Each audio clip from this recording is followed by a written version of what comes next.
Let's talk about Iran, because we've seen now in the past 24 hours leaks out of the Pentagon of what's been dubbed preliminary assessments on the intel of what our bombs did at these Iranian facilities, in particular Fort Al, the one that we were most targeting. And they are suggesting that while certain entranceways to the facility were damaged, that the program was not annihilated or obliterated, and that the Iranians could restart it within 1 to 2 months.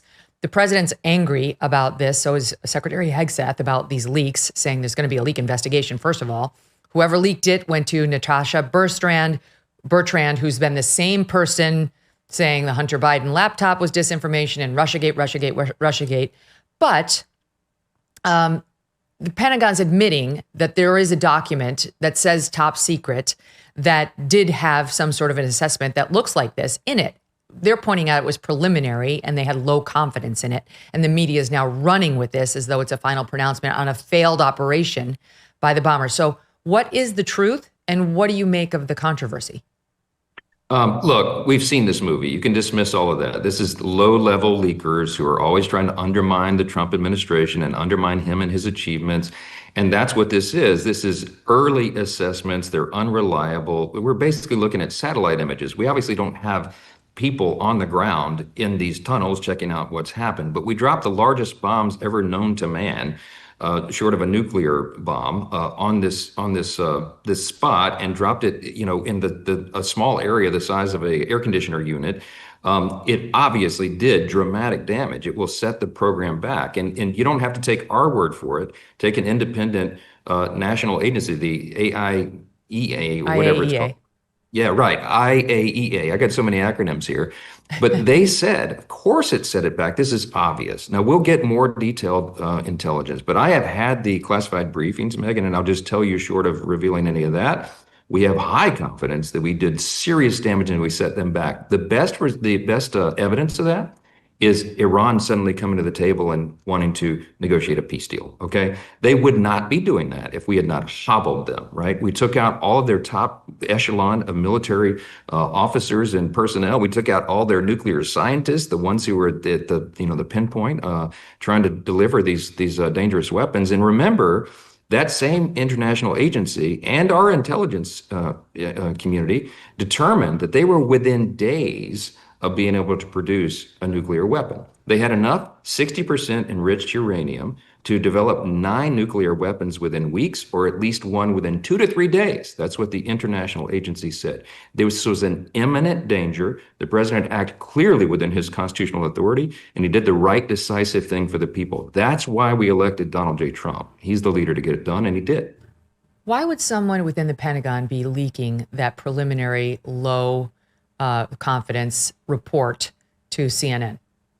Because, it's the swamp, right? It's the deep state, and it affects every agency, sadly, even the Pentagon. Now, I'll say on the other side of that coin, they kept this mission so secret that there were no leaks prior to the bombing, and that was a great blessing. I mean, that's a nod to our Secretary of State, our Secretary of Defense. I mean, the whole team, the cabinet, did an extraordinary job, and they kept that quiet. But now you have these people who are career bureaucrats, even in the Pentagon, who are really, frankly, a threat to the state because they're leaking information that is damaging to the administration.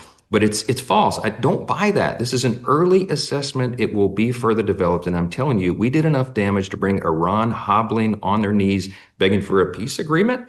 That was unforeseeable even a few weeks ago. So the job was done, mission accomplished. And by the way, hats off to the B-2 pilots and everyone involved in our unparalleled military who did the job that we're the only country in the world that could have done that because of their bravery and their sacrifice. Are we on any sort of a slippery slope now that we've effectively admitted we will act militarily to stop Iran from getting a nuke? If they do start to rebuild right away within the next, say, it doesn't have to be 1 to 2 months, could be the next 12 months. I mean, are we now on a course of we're just going to have to keep sending our bombers over there because we've admitted that that's necessary?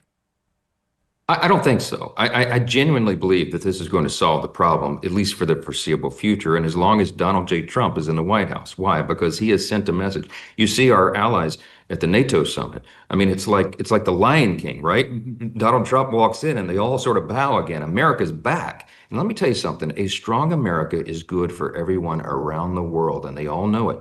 And that is peace through strength. That is a policy that we have always believed in, and it's a core principle of the Republican Party. Donald J. Trump knows how to use it. They have to believe that you are capable, and we are. We are the most capable military in the world, the most capable military in the history of mankind.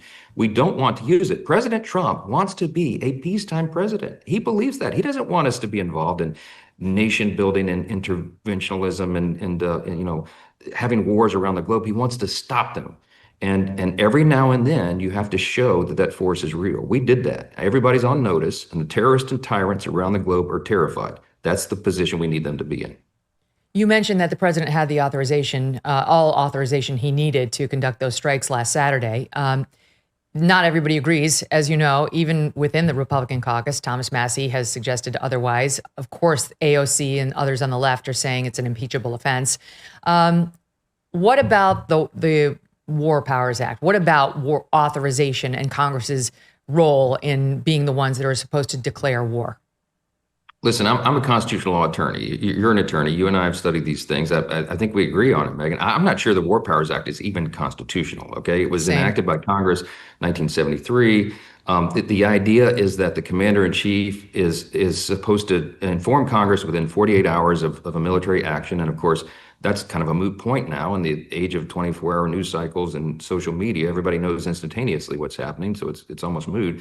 But then he can only act for 60 days until Congress either authorizes the action or declares war. Now, remember, we haven't declared war in Congress since World War II.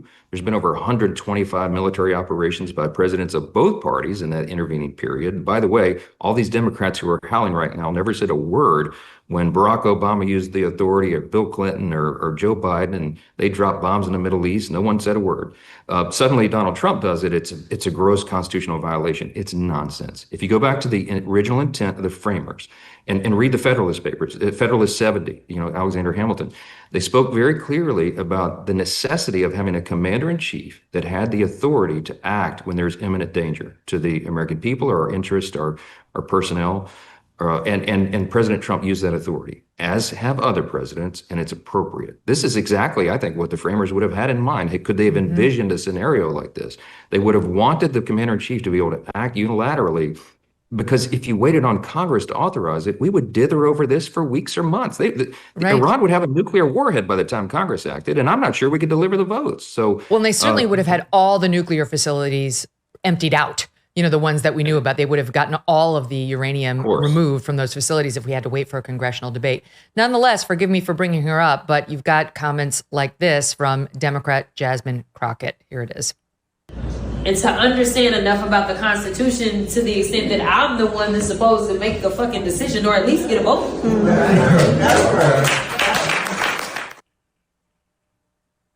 What do you make of that? She's the one who gets to make the decision. I certainly forgive you for showing it. I would like Jasmine Crockett to have the platform everywhere to talk all the time. She's the best gift to us possible. I want her to be the face of the Democratic Party. She and AOC can lead them into oblivion. That's fantastic. More Jasmine, okay? Because it puts on display what these people actually believe, where their party is headed. They have no leader. They have no platform that they can run on. All of their policies have been repudiated. All they have, they're a one-trick pony. All they can do is criticize Trump and the Republicans. We are days away from what has been dubbed by some the Rio Reset, what some worry could be a threat to the U.S. dollar's global dominance in over 80 years. On July 6th, BRICS nations, that's Russia, China, India, and Iran, and some more, are expected to unveil their plans to circumvent the U.S. dollar, thus cratering, its value. Some report that they've already been laying the groundwork as their central banks have been methodically divesting from the U.S. dollar and U.S. bonds in favor of gold. How can you protect your IRA or 401k from the fallout from this landmark shift? One option is to diversify with gold from Birch Gold Group. Historically, gold has been a safe haven in times of high uncertainty, which is right now. Get a free info kit on tax-sheltered gold IRAs by texting the word MK letters to 989898. July 6th could mark a monumental shift happening among nations that control 1/3 of the world's GDP. Arm yourself with information to diversify your retirement savings. Text MK to 989898 and claim your free info kit from Birch Gold. Thanks so much for watching. If you like what you just saw, hit the subscribe button for more clips and full episodes.